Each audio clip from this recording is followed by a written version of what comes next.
अस्सलाम वालेकुम। Welcome to my YouTube channel. आज बना रहे हैं हम वाइट चिकन बिरयानी। बहुत मज़ेदार सी ये बिरयानी बन के रेडी होती है। वाइट चिकन बिरयानी को हम वाइट बिरयानी इसलिए कहते हैं कि इसमें हम किसी भी किस्म की रेड मिर्च का इस्तेमाल नहीं करेंगे, लेकिन फिर भी ये बहुत ही मज़ेदार सी बन के रेडी होती है।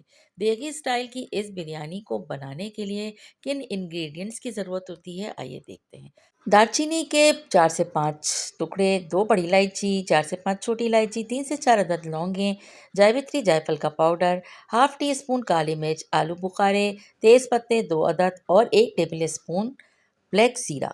इसके अलावा 8 से 10 अदद हरी मिर्च जो काफ़ी तीखी वाली होंगी, इसे हमने बारीक या तो चॉप करना है या ग्राइंड कर लेना है। 3 अदद टमाटर हम लेंगे।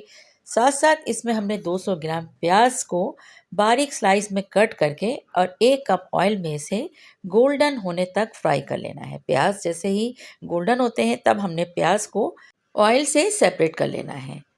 प्याज सेपरेट करने के बाद अब हम इसी ऑयल के अंदर ऐड कर लेंगे चिकन। तो चिकन मेरे पास यहाँ पर हाफ केजी है। चिकन को अच्छी तरह से हमने कलर चेंज होने तक फ्राई करना है। साथ साथ इसमें तमाम गरम मसाले भी हमने ऐड कर देने हैं। और बदियान का फूल मिस नहीं कीजिएगा, इससे बहुत खुशबूदार सी बिरयानी बनके रेडी होती है। तो जनाब, यहाँ पर हमने चिकन को बहुत अच्छी तरीके से अलटते पलटते इसे फ्राई कर लेना है। अब बारी आती है इसमें ऐड करने की लहसुन अदरक का पेस्ट, जो यहाँ पर मैं ऐड कर रही हूँ 2 टेबल स्पून। इसके बाद एक बार फिर अच्छी तरह हमने मिक्स कर लेना है। मीडियम हीट पर हमें चिकन को लहसुन अदरक के साथ अच्छे से फ्राई करना है।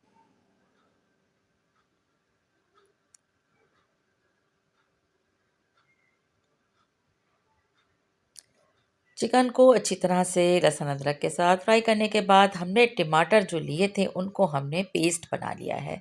थोड़ा दरदरा सा पेस्ट है, मतलब बिल्कुल 100% इसको हमने ग्राइंड नहीं किया है। और बस टमाटर को ऐड करने के बाद अच्छे से हमने मिक्स कर लेना है।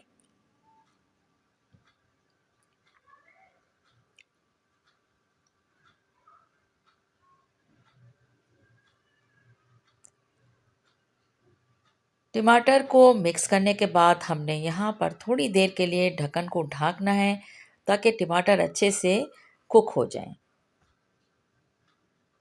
और अब हमने यहाँ पर ऐड कर लिए हैं आलू बुखारे। साथ साथ हमने हरी मिर्च को भी इसमें शामिल कर लिया है। मिक्स कर लेंगे हरी मिर्च को भी टमाटर और चिकन के साथ अच्छी तरह से।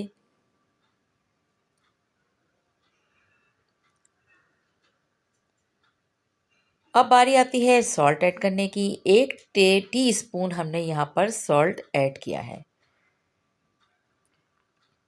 इस तरह से चिकन अच्छी तरह से टमाटर के साथ कुक हो जाएगी और काफ़ी हद तक सॉफ्ट हो जाएगी।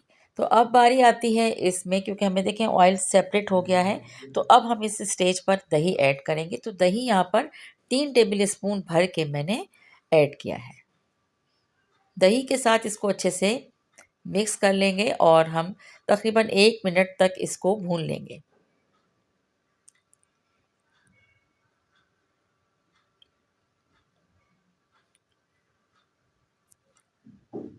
अच्छी तरह से ये सब चीज़ें जब कुक हो जाएं तब हमने लेमन के स्लाइस ऐड करना है और कुछ होल हरी मिर्चें भी हमने इसमें शामिल कर देना है। दही का जो पानी रिलीज़ हुआ था उसको भी हमने यहाँ पर कुक कर लेना है। अब देखिए दोबारा से ऑयल हमें नज़र आना शुरू हो गया है, तो इसका मतलब है अब अच्छे से ये बिरयानी का मसाला हो गया है रेडी। तो जो प्याज हमने तल के रखे थे वो प्याज अब हम इसमें शामिल कर लेंगे। चूल्हे को कर देंगे बंद। साथ साथ इसमें हमने पुदीना और हरी मिर्चें ऐड करके हाफ लेमन का जूस भी इसमें ऐड कर देंगे।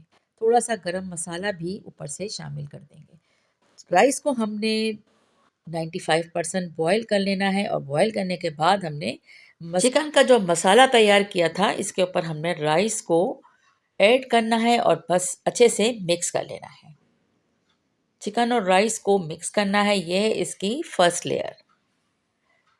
इसके बाद बचे हुए तमाम राइस को हमने ऊपर से इसमें तह बिछाना है। और तह बिछाने के बाद अगर आप इस स्टेज पे चाहते हैं कि आपको बिरयानी का थोड़ा कलरफुल चाहिए, यानी कि जैसे एक नॉर्मली कलर होता है, तो हम यहाँ पर जर्दे का रंग ऐड कर लेंगे। प्रेजेंटेशन देने के लिए या किसी दावत में तैयार करने के लिए आप इसमें रंग को ऐड कर सकते हैं, जैसा कि बाज़ार की बिरयानी में होता है। और बस हमने 10 मिनट इसको दम पे रखा। अब है इसका बिरयानी का डिश आउट करने का टाइम। तो फाइनल लुक आपको दिखाते हैं। मज़ेदार सी बिरयानी खुशबूदार सी बन के रेडी हो गई है। और जिसने भी एक दफ़ा ये बिरयानी बना ली तो वो इसे बार बार ज़रूर ट्राई करेगा। और एक बात और बताती चलूँ कि बहुत सारे लोग इस बिरयानी में आलू का इस्तेमाल पसंद करते हैं, तो आप इसमें आलू भी ऐड कर सकते हैं। मैंने यहाँ पर आलूओं का इस्तेमाल नहीं किया है। तो ये है इसका फाइनल लुक। बिरयानी रेडी है। आई होप कि आपको मेरी ये रेसिपी पसंद आई होगी। रेसिपी अगर पसंद आई है तो लाइक शेयर कमेंट ज़रूर कीजिएगा। Thanks for watching. Take care. अल्लाह हाफिज़।